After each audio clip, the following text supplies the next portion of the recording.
বিশ্ব অর্থনীতিতে 2025 সালটা যে আর যে কোনো সময়ের চেয়ে আলাদা হবে তা অনেক বিনিয়োগকারীরাই আগে ভাগে আন্দাজ করেছিলেন। হোক সেটা ডোনাল্ড ট্রাম্প প্রশাসনের পুনরায় ক্ষমতায় এসে আমেরিকান ফার্স্ট নীতিকে আরও আগ্রাসীভাবে সামনে আনা, কিংবা চীন, ইউরোপীয় ইউনিয়ন ও অন্যান্য দেশের পাল্টা শুল্ক আরোপে বৈশ্বিক বাণিজ্য উত্তেজনার নতুন ঢেউ, সব মিলিয়ে বছরের শুরুতেই বিশ্ববাজারে স্পষ্ট হয়ে উঠেছিল অনিশ্চয়তা। শুল্ক ও বাণিজ্য দ্বন্দ্ব যত গভীর হয়েছে ততই নিরাপদ বিনিয়োগ হিসেবে সোনার আকর্ষণ বেড়েছে। যুদ্ধ, ভূরাজনীতি ও বৈশ্বিক ঋণ ঝুঁকির মধ্যে বিনিয়োগকারীরা ঝুঁকিপূর্ণ সম্পদ থেকে সরে এসে সোনার দিকে ঝুঁকতে শুরু করে। শুধু তাই নয়, কেন্দ্রীয় ব্যাংকগুলোর মধ্যেও বড় পরিবর্তন দেখা যায়। ডলারের ওপর নির্ভরতা কমাতে যুক্তরাষ্ট্রের বাইরে বহু দেশের কেন্দ্রীয় ব্যাংক সোনার রিজার্ভ বাড়াতে থাকে, যা আন্তর্জাতিক বাজারে সোনার দামে রেকর্ড উত্থান ঘটায়। এর সরাসরি প্রভাব পড়েছে কিন্তু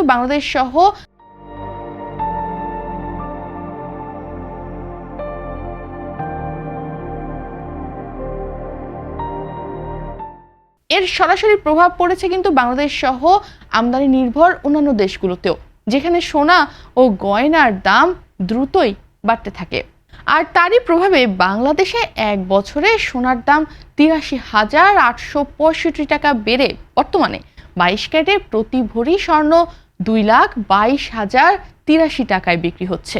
তবে সোনাই একমাত্র চমক নয়। এপ্রিল মাসে ট্রাম্পের ঘোষিত লিবারেশন ডে শুল্ক নীতির ধাক্কায় বড় রকমের পতন ঘটলেও সেখান থেকে দ্রুত ঘুরে দাঁড়ায় বৈশ্বিক শেয়ার বাজার। বছরের শেষ নাগাদ সূচক প্রায় 20% বেড়ে যায়। ফলে গত 7 বছরের মধ্যে 6 বছরই বিশ্ববাজারে ডাবল ডিজিট প্রবৃদ্ধি দেখা যায়। কিন্তু শেয়ার বাজারের বাইরে তাকালে চিত্রটা কিন্তু আরও বেশি বিস্ময়কর। মার্কিন ডলার বছর জুড়ে প্রায় 10% দুর্বল হয়েছে। বিপরীতে তেলের দাম কমেছে প্রায় 17%। অথচ ঝুঁকিপূর্ণ বলে বিবেচিত নিম্নমানের কর্পোরেট বন্ড বা জাঙ্ক বন্ড বাজারে বিনিয়োগকারীরা পেয়েছেন অপ্রত্যাশিত লাভ। একই সময় রূপা ও প্লাটিনামের দাম বেড়েছে প্রায় 130%, যা মূল্যবান ধাতুর বাজারে এক নতুন ইতিহাস তৈরি করেছে। প্রযুক্তি খাতেও 2025 সাল ছিল দ্বিমুখী গল্পের বছর।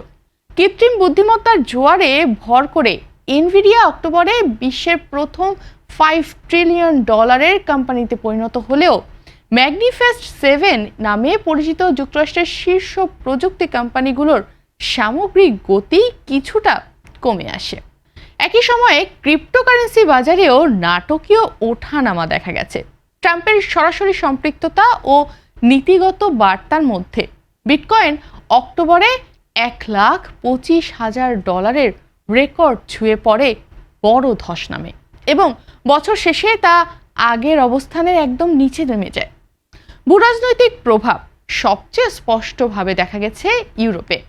ট্রাম্প প্রশাসনের ইঙ্গিত অনুযায়ী যুক্তরাষ্ট্র ইউরোপের সামরিক নিরাপত্তায় ভূমিকা কমাতে পারে। এই আশঙ্কায় ইউরোপীয় দেশগুলো দ্রুত পুনরায় অস্ত্রসজ্জার পথে হাঁটে। এর ফলে ইউরোপীয় অস্ত্র প্রস্তুতকারী কোম্পানির শেয়ার প্রায় 60% বেড়েছে। একই সঙ্গে ইউরোপীয় ব্যাংক শেয়ার পেয়েছে 1997 সালের পর সেরা বছর। এশিয়াও কিন্তু উদীয়মান বাজারে চমক কম ছিল না। দক্ষিণ কোরিয়ার শেয়ার বাজার বেড়েছে প্রায় 70%। একসময় প্রায় অকার্যকর বলে বিবেচিত ভেনেজুয়েলার বন্ডেও বিনিয়োগকারীরা পেয়েছেন প্রায় দ্বিগুণ রিটার্ন। আর মুদ্রা বাজারে ডলারের দুর্বলতার সুযোগে ইউরো, সুইস ফ্রা ও সুইডিশ ক্রোনা শক্তিশালী হয়েছে উল্লেখযোগ্য হারে। পূর্ব ইউরোপের মুদ্রাগুলো বড় উত্থান দেখিয়েছে। বিশ্লেষকদের মতে দীর্ঘ 14 বছরের পর উদীয়মান দেশের মুদ্রাগুলোর নতুন এক শক্তিশালী চক্রে প্রবেশ করেছে। বন্ড বাজারে পুরো বছর জুড়েই ছিল অস্থিরতার চাপ। যুক্তরাষ্ট্রে 3 দফা সুদ হার কমানো, ফেডারেল রিজার্ভ নিয়ে ট্রাম্পের প্রকাশ্য সমালোচনা এবং সরকারের বড় ব্যয় পরিকল্পনা দীর্ঘমেয়াদী বন্ডের সুদ হার বাড়িয়ে দেয়। মে মাসে 30 বছরের মার্কিন ট্রেজারি বন্ডের সুদ হার 2007 সালের পর সর্বোচ্চ পর্যায়ে ওঠে। জাপানেও দীর্ঘমেয়াদী বন্ডের সুদহার রেকর্ড উচ্চতার কাছাকাছি অবস্থান করছে।